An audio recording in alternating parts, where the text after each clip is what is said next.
प्रशासनाकडून कुणाकडून दबाव येतो? तर शिव मॅडम ग्रामसेवकाला बोलतात आणि मग शिव मॅडमला पुन्हा पालकमंत्र्यांना बोलले. मग आता त्याचं नेमकं काय आम्हाला कळलं. एक मंजुरी झाली होती आणि त्याच्यानंतर त्यानं काय केलं माहीत नाही, मात्र 1.5 कोटीचे आपल्याला लादायलेत आणि हे 3. पण कोला PSC या ठिकाणी आहोत, कारण सरकारी हॉस्पिटल आहे आणि या सरकारी हॉस्पिटलमध्ये कॉन्ट्रॅक्टदारांची मनमानी या ठिकाणी पाहायला मिळते.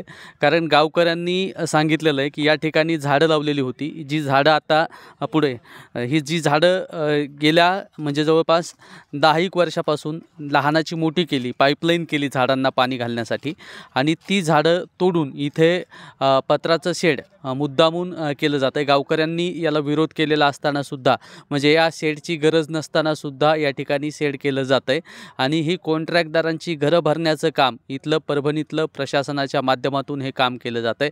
शिव ऑफिसकडून दबाव टाकून इकडे सह्या घेतल्या जात आहेत असंही सांगितलं जातं आहे आणि आपण त्याच अनुषंगाने गावकऱ्यांशी संवाद साधणार आहे. मी तुम्हाला या ठिकाणी दाखवतो. ही पूर्ण आपण इकडे जर फिरवलं तर ही मोठी मोठी झाडं ही सगळी बसण्यासाठी इथं हॉस्पिटलमध्ये आलेल्या रुग्णांना या ठिकाणी बसून डब्बा खाता यावा अशी व्यवस्था या ठिकाणी केलेली होती आणि पण ही पूर्ण झाडं आता जमीन उद्ध्वस्त केलेली आहेत आणि कोला PSCमध्ये सध्या जर बघितलं तर ही झाडं तोडण्याची कामं सध्या सुरू आहेत आणि आणखीसुद्धा झाड तोडायला सुरुवात झालेलीच आहे, आणखीसुद्धा तोडत आहेत.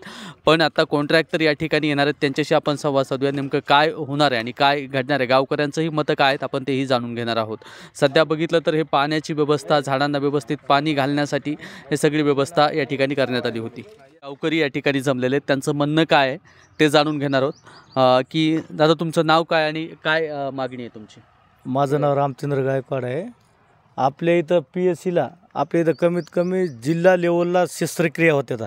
मग आपल्याला 9 कोटीची मंजूर असताना बिल्डिंग नंतर सावंत साहेबाच्या पालकमंत्री असताना 9 कोटीची एक मंजुरी झाली होती आणि त्याच्यानंतर त्यानं काय केलं माहीत नाही, मात्र 1.5 कोटीचे आपल्याला लादायलेत आणि हे 3चं आता मोडकळीस आलेलं याचं पाडून 3चे पत्राचं हे जर समजा हे केलं तर एवढं मोठं होणार नाही ना 1.5 कोटीमध्ये. आपल्या इथं PSC आहे, इथं कमीत कमी 13 गावं आपल्या इथं येतात उपचाराला. मग ते आणि शस्त्रक्रियाचे असे मिळून आपल्याला मोठं एक बजेट पाहिजे होतं. 9 कोटीचं मंजूर असताना पुन्हा याला 1.5 कोटीचं करण्यात आलं. हे शासन लादित आहे आपल्यावर. हे शासन लादतंय, नेमकं कोण दबाव आणतंय आणि गावातून सांगितलं जातंय की याला मंजुरी गावातल्या दिली नसताना सुद्धा म्हणजे प्रशासनाकडून कुणाकडून दबाव येतो? तर शिव मॅडम ग्रामसेवकाला बोलतात आणि मग शिव मॅडमला पुन्हा पालकमंत्र्यांना बोलले. मग आता त्याचं नेमकं काय आम्हाला कळलं.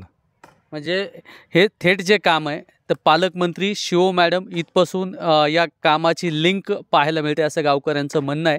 कारण जे काम होतं 9 कोटीचं काम या ठिकाणी यायला पाहिजे होतं, ते काम सोडून आता पत्राची बिल्डिंग उभी करण्याचं काम येत आहे आणि ते सुद्धा झाडं तोडून. इकडे आणखी गावकरी काय सांगणार आहेत तुम्ही? माझं म्हणणं एवढं आहे की ही एवढी चांगली जागा आहे. या दवाखान्याच्या पाठीमागं भरपूर खाली जागा आहे, तिथं नवीन बिल्डिंग करायची न करणे ते त्यानं निर्णय घ्यावं. हे कुठलंही झाड तोडू नये. आम्ही या झाडासाठी एक तांब्यानं पाणी घातलेलं आहे. मी उपसरपंच असताना मी स्वतः झाडं लावलेले आहेत. मी पूर्ण याला पोचलेलं याला तळ्याहून आंबेगाव तळं आहे तिथून मी माती स्वतः ट्रॅक्टरनं आणून काम करून घेतलेले. तर हे होऊ नये माझी इच्छा आहे. इकडे आणखी तरुणसुद्धा गावचे माजी सरपंचसुद्धा आहेत, त्यांचंही म्हणणं काय आहे तेही आपण जाणून घेणार आहोत. ह्या ठिकाणी आपल्याला मोठी इमारतीची जरूरत असून इथं जो 15 ते 20 गावातले लोक इथं शस्त्रक्रियेसाठी येते महिला आणि आपल्याला समजा ही जर 1.5 कोटीचं जर भागिलं तर मग बाकीचं काय होणार आहे यायचं. पुन्हा झाडं आम्ही लावलेली तिथं पहिल्यापासून पाणी घालून हे करून झाडे तोडण्यात येत असेल टोटल.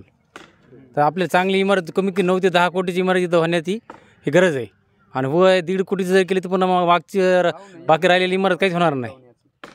त्यामुळं लक्ष देण्यात यावं. एकीकडे बघितलं 9 कोटीच्या कामाची मंजुरी या गावाला आली होती आणि त्यानंतर सत्ता बदलली, इथले आमदार बदलले आणि आमदार बदलल्यानंतर त्या कामाचं जर बघितलं 9 कोटीच्या कामाचं विलगीकरण करण्यात दुसरीकडे गेलं आहे असं गावकऱ्यांचं म्हणणं आहे.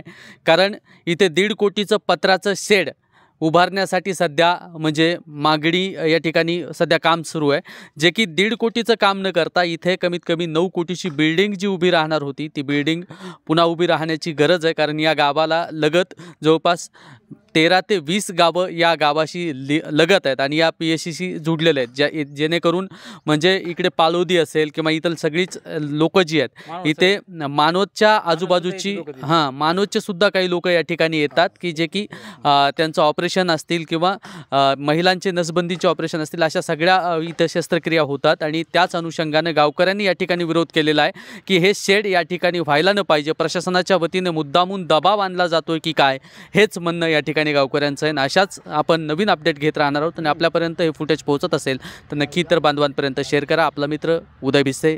जय जिजाऊ, जय शिवराय, धन्यवाद.